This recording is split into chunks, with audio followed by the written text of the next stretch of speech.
Hello, I'm Rien Visser. I'm a professor and head of school here at the New Zealand School of Forestry, University of Canterbury, which is based here in Christchurch, New Zealand on the South Island. This year, I had the privilege of being asked to give a keynote speech at the Forest Mechanisation Conference, and that was held in Gdansk, a beautiful city in Poland, hosted by Poznan University, our colleagues over there.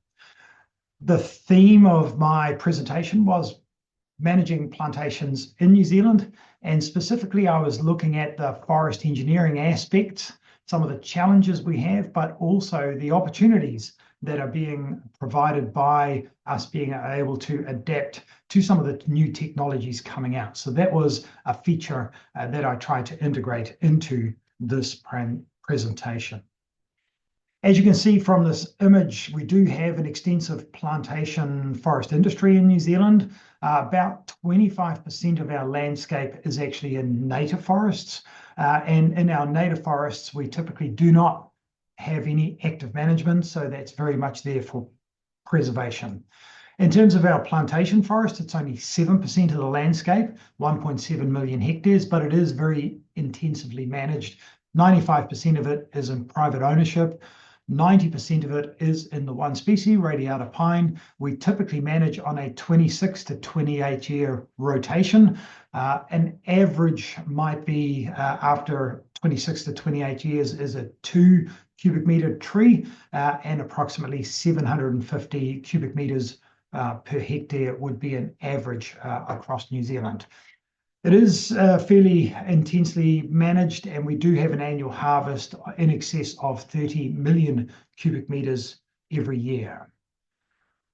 For the majority of this land, maybe 55 or 60%, it is actually harvested using some fairly large-scale mechanized harvesting operations. So there has been a big focus on mechanization.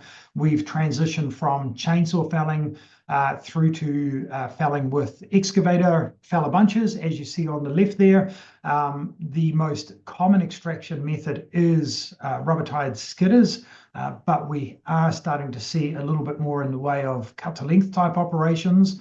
When you've got full tree length extraction, such as you have with the skidder, then the timber is processed on the landing, and you see on the right there an excavator-based processor that will take those stems and cut them up according to market demand specifications. You can now see an image at the bottom there, which might be a typical larger scale operation. You can see the skidders there, you can see the processors, you can also see a number of excavator loaders that will be sorting and fleeting the logs that are being placed on the landing. And you can also see a number of trucks being loaded out on this landing as well. So they're great workplaces, well-managed workplaces, but you can also see that they're quite busy workplaces with many machines active at any one time. In terms of where those logs might go, we don't actually have a lot of processing capability in New Zealand, so the majority of our logs are taken to port facilities where they will be put onto ships and they will be exported primarily to our Asian market. On the left there is our largest port, the Port of Tauranga, and the Port of Tauranga alone might move somewhere in the order of 6 to 7 million cubic meters of logs loaded onto the ships. You can see an example of a ship there getting ready to be loaded. On the right-hand side, you'll see a ship that is loaded.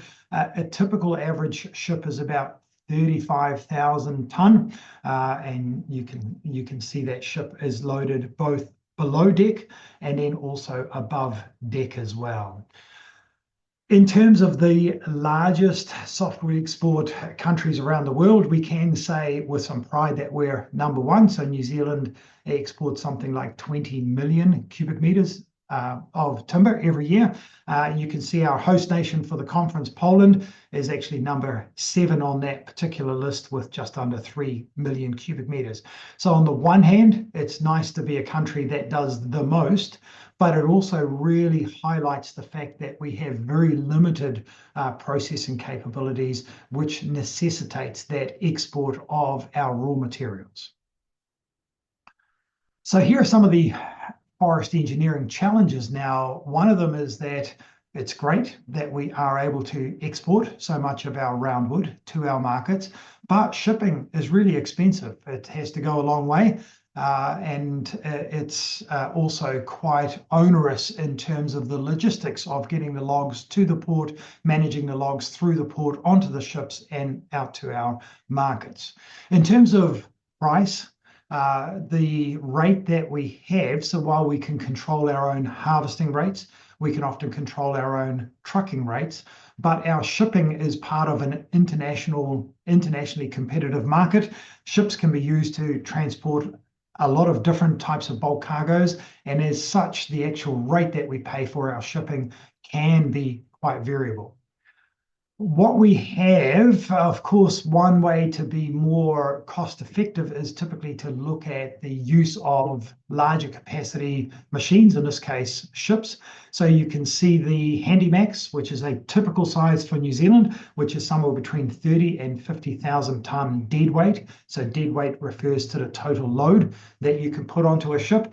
And now we have actually access to Panamax, Cinemax type boats, which will be in excess of 65,000 tonnes and or all the way up to 100,000 tonne of load.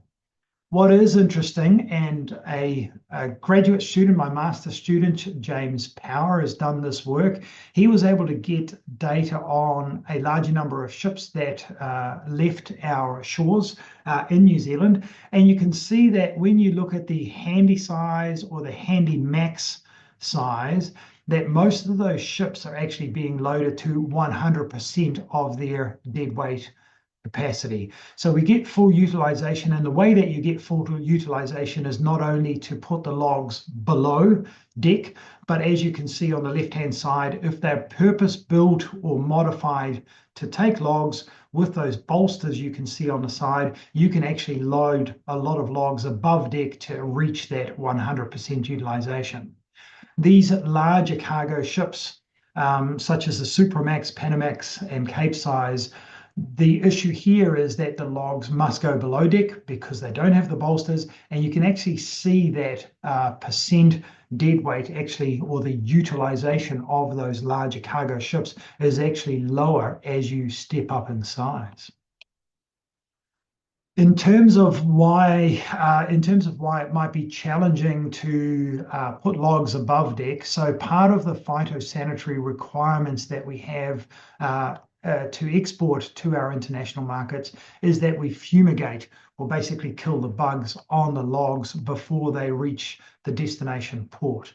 Anything that is in the hold of a ship can be fumigated while it's being transported across the ocean. Anything that's going above deck would need to be fumigated before it was put onto the deck, assuming it still had the bark on it. And you can see those images on the left now. This is how fumigation might work at a port. A big tarp or plastic sheet is put over a log stack. The fumigant is pumped into it. It's then extracted again before the logs can be loaded. However, these fumigants are potentially, I guess, nasty without getting into detail, and fumigation is no longer allowed at our ports. So the only way that we can start to continue to get this really high level of utilization of logs on our ships is to actually debark the logs. Debarked logs, if they are 95% debarked, they typically will not have to be fumigated. So this is one of the ongoing challenges that we have, is how to effectively debark the logs before they get to the port. It's both expensive as well as you're getting into some of the logistics issues, and that's a project we're working on. Where's the best place to debark? Do we do it out in the forest with our harvesting heads? Do we do it with our processing heads on the landings? Or do we have purpose-built debarkers at the ports to take the bark off? And all three options are being investigated, both with regard to the cost as well as with regard to the logistics. We'll take one step back in terms of getting the logs to the ports in the first place. Of course, trucking is also expensive. And one way to mitigate that expense is to, of course, use larger trucks. So for the longest time in New Zealand, we actually had a fairly standard truck configuration, which was either a 7 or more commonly an 8-axle truck, so 4 axles on the front and 4 axles on the back, and that was limited to 44-ton gross vehicle mass. However, we are now allowed to operate with 9-axle trucks, so you can see that on the bottom, still 4 on the front, but now we're putting 5 axles on the back, and we're allowed to take a total of 50-ton. The idea behind that design is that a 50-ton 9-axle truck and trailer has the same impact on the road as a 44-ton 8-axle trailer. So in theory, it's an equivalent road impact. However, one of the issues we are facing in forest engineering is that for our truckies, for the people who deal with transportation, you can pay a simple license fee that gives extra money to the government to maintain the public road network, and they're allowed to operate with 54 or even 58-ton vehicles. The image you see down at the bottom there is actually a truck that's been loaded up to 58-ton. We were able to capture some data, so this is together with my colleague Campbell Harvey. We actually got data from some 200,000 trucks, and thank you to Trimble Forestry for providing that data. So it was interesting. One of the facts that we were able to establish was that the typical tear weight of our trucking fleet is 17.4 ton. We also did a survey in terms of what a typical axle configuration is, and you can see by far the majority now run the 9-axle configuration. But you can also see from that histogram is that the 50-tonners, which is that new standard equivalent, is the most common. We still have some trucks coming through at the 44-ton limit. That'll be the old truck designs. But you can also see that obviously many companies are paying that extra fee to operate 54 and or 58-ton motor vehicles on our roads. So while the public road entities are getting the extra money through our fees, our forest roads are needing to be designed to cope with 54, 58 tons because they are now common configurations out in our forest. We do have a number of forests that are off highway, which means that the trucks do not need to go onto a public highway to reach a mill or their destination. And so you can see that we have stem trucks, and they can easily be loaded up to 60, 70 ton, bottom right, or we can see these longer truck trains that may have multiple semi-trailers attached to them, and they can certainly take up to 200 tons. So from an engineering logistical perspective, this of course is very efficient from a transportation point of view. You've just got one tractor unit pulling a large number of trailers, so the cents per kilometre transported is low. But as you can imagine, just simply loading out a vehicle like this takes a long time at a landing. Being able to turn a truck like this around at a landing and actually being able to unload it at a destination is of course problematic, and that needs to be weighed off against the operational efficiency you get from transporting such a large payload in one go. I've started to introduce the concept that we do need to really focus on our road infrastructure. Many of our forests are what we call first rotation, so they were planted in the 80s and 90s. It's the first time they're being harvested, so there is a lot of road construction that is actually occurring in our forests to be able to access these areas for harvesting. Roading is expensive because we are now designing both to a higher environmental standard as well as for these larger trucks. A lot of our new forests that are being opened up are in these areas of steeper terrain. So this is bringing out some real challenges. In a very good area, our roading might be somewhere in the order of $50,000 US, 50,000 euro.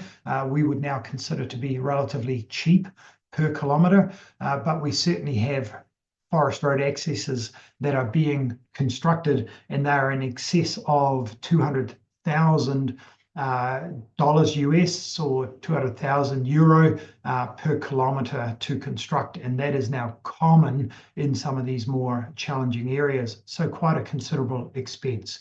You can see that image on the bottom right there, and so whereas previously we might push our grade up and require a lower standard road, now just to keep the road on grade, we are having to cut into the landscape.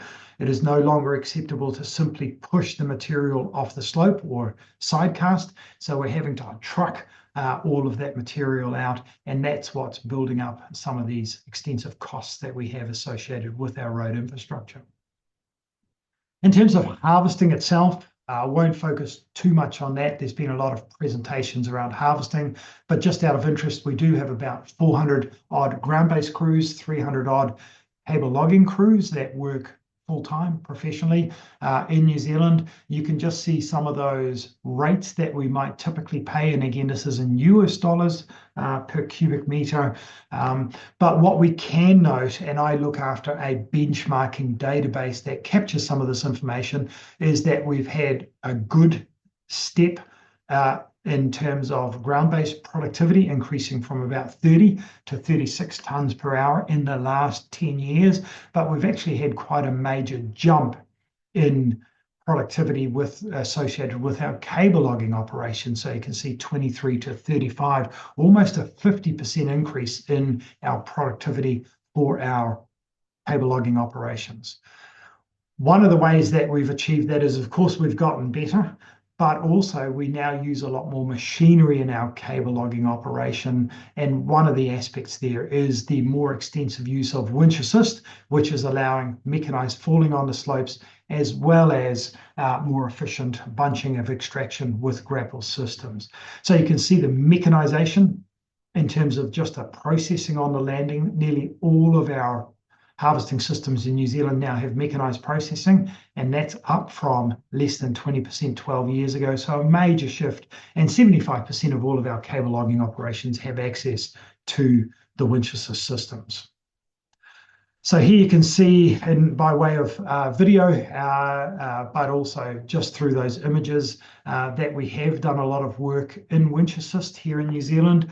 We've actually produced our first winch assist guideline, which is readily available and freely available on the web. So it isn't just a mechanized felling, but you can see in that bottom right image there that it's actually the bunching that makes a big difference in terms of our efficient extraction. So we have less stem breakage, and we have this much higher extraction efficiency.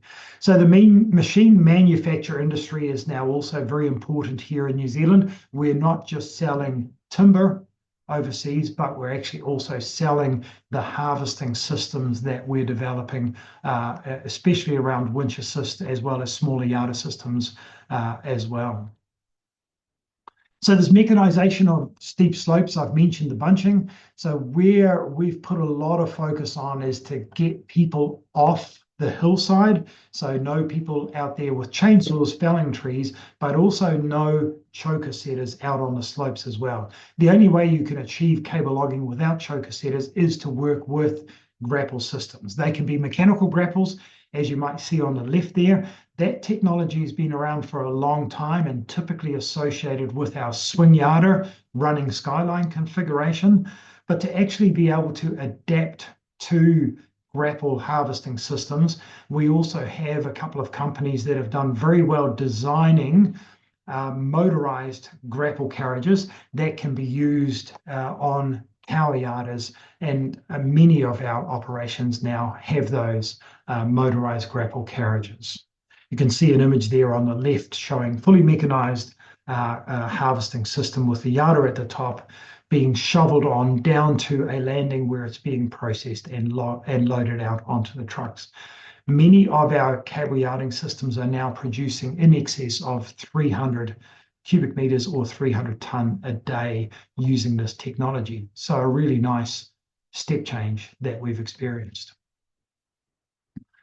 While 2/3 of our yarder fleet are the from the Pacific Northwest, so Medills and Thunderbirds. A company here in New Zealand called Harvest Line has had a lot of success in producing excavate-based yardas, and that's very much up and coming. So we're looking at a slightly smaller yarda system, but that's actually well suited to our plantation estate, which is also producing more trees per hectare, but slightly smaller trees per hectare. So this is a system that's doing very well given the change of nature that we have in our plantation estate.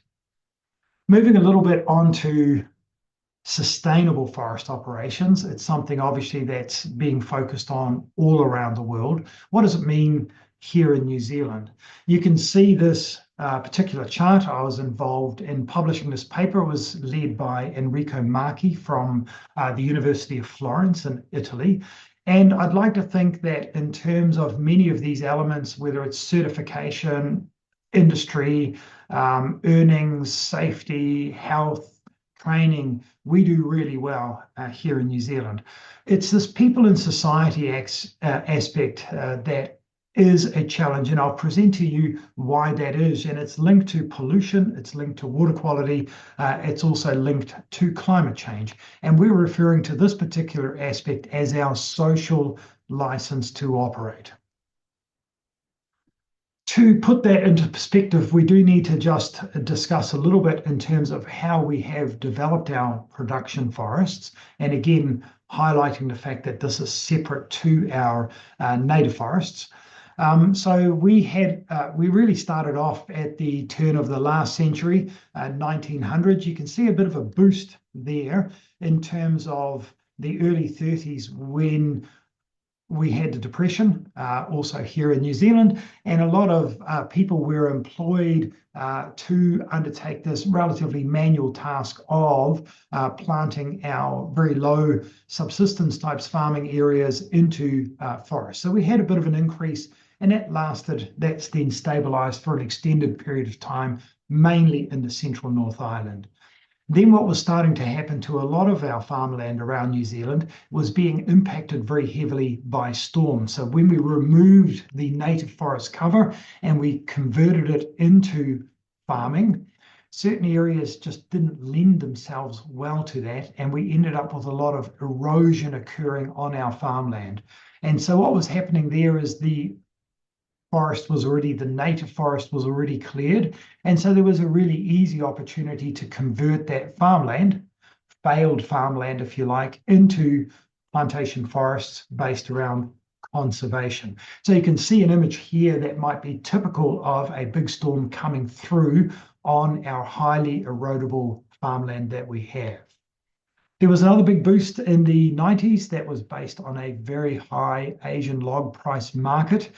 So there's very high value associated with our plantation estate, and that prompted a lot more people to expand the plantation forest industry. And then interestingly enough, at about 2010, there was actually a bit of a decline in our overall forest estate, and that was based around really high dairy prices. So it's private land.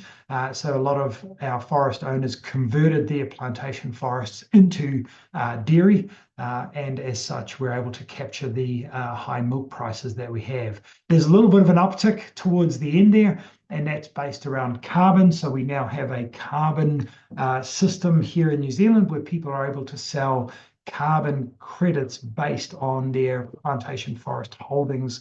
Anything that was planted after 1990 is able to be recognized within that carbon scheme. We've highlighted some aspects around storm damage. So storms have always had an impact. We've always had storms coming through and particularly on our steep slopes where our native forests have been removed, we're having bigger impacts. However, in 2023, a really big storm came through primarily on our east coast of the North Island, and we're talking about 450 millimeters that fell within 1 or 2 days, so almost a half a meter of rain on already saturated soils. The intensity was in excess of 50 millimeters an hour in some places, so we're talking about a really, really intense storm. What is interesting here is that in New Zealand, we do not have a forestry law, but we have an environmental effects-based regulation. So our forest industry has perhaps benefited from having this fairly open rule system, and that it was you can kind of do whatever you like on your forested land. What you're not allowed to do is discharge soil and or debris into our waterways. Now, as you can see from those images, when we have these big storms come through, we do have discharges onto our waterways. And initially, when our forests were in mainly rural areas, that wasn't so much of a problem. But now that our forests and our urban interfaces are very close to each other, every time we have damage to our waterways or have discharges into our waterways, it tends to affect our farmers that might be right below our forests and even through into our communities, in this case, coastal communities as well, out by the ocean. So while we would like to think New Zealand, we certainly promote a clean green image, and we would like to think all of New Zealand looks like this image here on the left. The reality is at the time of harvest, and especially if we do it poorly and then have a big storm come through, we can actually have quite a lot of damage. So this is erosion, this is land slope stability type issues, and this is also a discharge of our harvest debris that we may have left on site post-harvest. So you can see it's quite a dramatic image, and that's an image that the public is picking up on. It's also an image that the regulatory entities picked up on, and our industry has been prosecuted in the past based on these types of impacts. So you can see that if we discharge or if we leave a lot of harvest residues behind, so these might be residues that do not have an economic value or a negative value. But if we leave them behind and they move, then they end up in our waterways and then they end up in our communities that are below our forest areas. So you can see that that would be clearly a poor practice. We've actually, in terms of forest engineering, done a lot of work since some of those storms that occurred 10 years ago on improving our roading practices and improving our infrastructure build. So these are our landings, but also our skid trails. And that was really prompted by this low level of public tolerance around these incidents that were occurring. So what I can say is that in this 2023 storm, our forest infrastructure actually held up really, really well. So our new roading standards, as well as our new construction standards, are working and they're doing really quite well. But again, we've got this low level of public tolerance, so we've basically lost this license to operate, so that public see our forestry in a bit of a negative light at the moment, and that's something that we're trying to correct. So one of the issues that we might have, and here's an aerial image of a forest. So this is a second rotation forest. It's been planted up. But when you have these really, really massive rainstorms come through, it's estimated to be a 1 in a 200-year rainstorm type event. It isn't just our infrastructure that's at risk, but it's actually our standing forests as well. So normally you would consider to be this just an impact on a legitimate land use being forestry. It's better than farming. It's not quite as stable as native forest, but at the moment, because it's a commercial activity, we're starting to deal with the challenges of us being responsible for where we plant our plantation forests as well, knowing that under the climate change scenario, we will have more storms coming through, and potentially we could have these types of impacts, obviously at intervals, but they might not be uncommon. So we're looking to see what sort of slope stability technologies that we can actually apply to making better decisions as to where to put these forests. In terms of carbon forestry, we have a trading scheme already now. It's in place for 15, 16 years. All forests post 1990 are eligible to sell their carbon. and all energy producers in New Zealand must buy carbon credits to offset their carbon emissions. The price has been steady. It's increased to about $50 a ton. So as you can imagine, at $50 a ton, it's actually a good alternative market. So instead of harvesting the trees, you can leave the trees and capture that carbon price. But of course, that is going to create a challenge in the future in that we have a lot of older growth forests where the carbon price has been extracted from them, but in terms of fire, in terms of wind throw, in terms of stability, we actually have some challenges in forest engineering to see how we might manage those forests moving into the future. So with regard to adversity that I've highlighted in terms of climate change, in terms of storm impacts, there is opportunity. There's really nice projects in here. One of my final year students, so Fraser French, was working with using machine learning on the camera systems that are typically integrated into these motorized grapple carriages.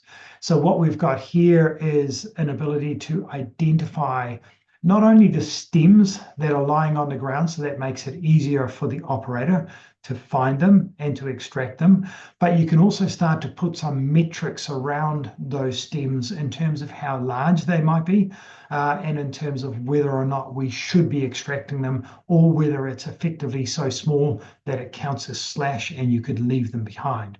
So this is a really nice piece of technology that may help improve our large woody debris left on the cutover issues going forward.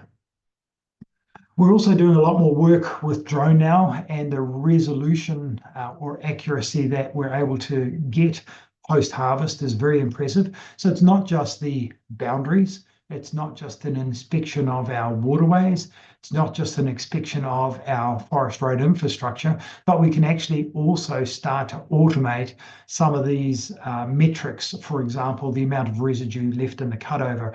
So you can identify it on the photo manually. If you're looking left, we may put some transects in, and then we can actually start to, using machine learning, identify pieces of wood that might exceed an acceptable size limit and automate the not only the identification but also the location of that material on the cutover. So you can start to see some concentration. So if this did exceed a pre-agreed limit, you actually knew where to go to get that, to extract these residues from this particular cutover to get that value down to an acceptable threshold. In terms of improved road design, I did mention that our road standard has really improved quite a lot, and in terms of meeting the expectations of a lower environmental impact. And we are starting to see road eng being used much more extensively, and also that is helping us lead to better construction practices. So you can just see some of that layout work. You can start to see the sort of cut banks that might be associated with it, as well as fill slopes, and we're able to get much more accurate design also to accommodate these larger trucks that I've mentioned earlier on in the presentation. Another interesting adoption, I guess, of technology, and again here we see a typical processing head on the left, and you'll see that little video clip of the processing head holding a log that it's just processed on the right. So now what we've got here is using machine learning, and this is Perry Hahn, one of our final year students who was working at Interpine when he did this project, able to identify the actual stem, the log that they have, and he's able to wrap that around in a 3D netting effectively. Now, the importance of that is one of the criteria that we have in terms of stem quality is sweep.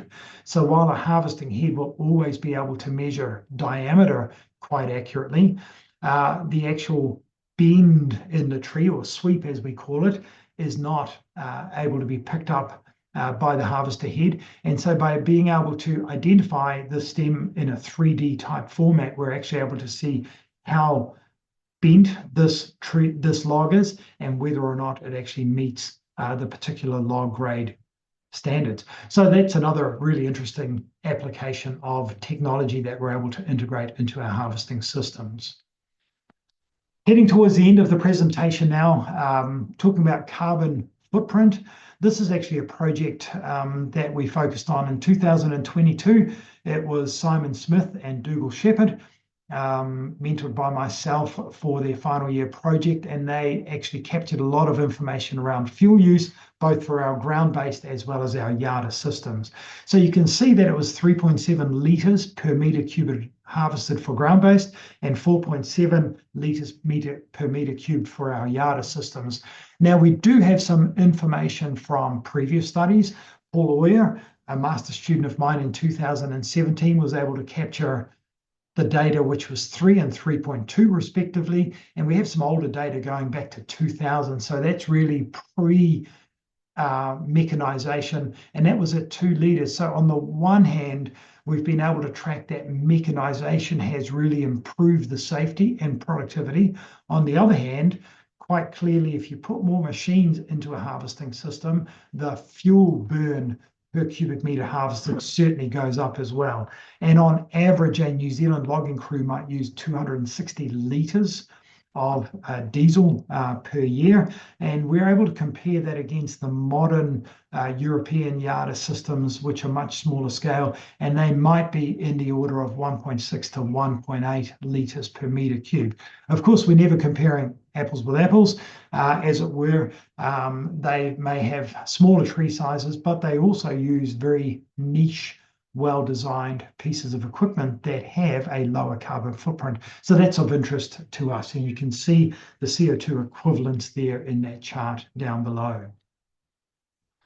The other thing that we're working on, and this is Patrick Humphrey, a PhD student with us, he's making a lot of progress in terms of the concept of forestry 2.0. So he is tapping into the CAN bus system, and again, using fairly automated data analysis processes, he's able to pick up to 130 different parameters that the machine might use to optimize its own operation. But in terms of how it's interacting with the logging operation, or in terms of, for example, how much fuel it's using on different terrain, or how long a specific activity might be taking per operator or per terrain type, he's actually able to extract that out of this CAN bus data.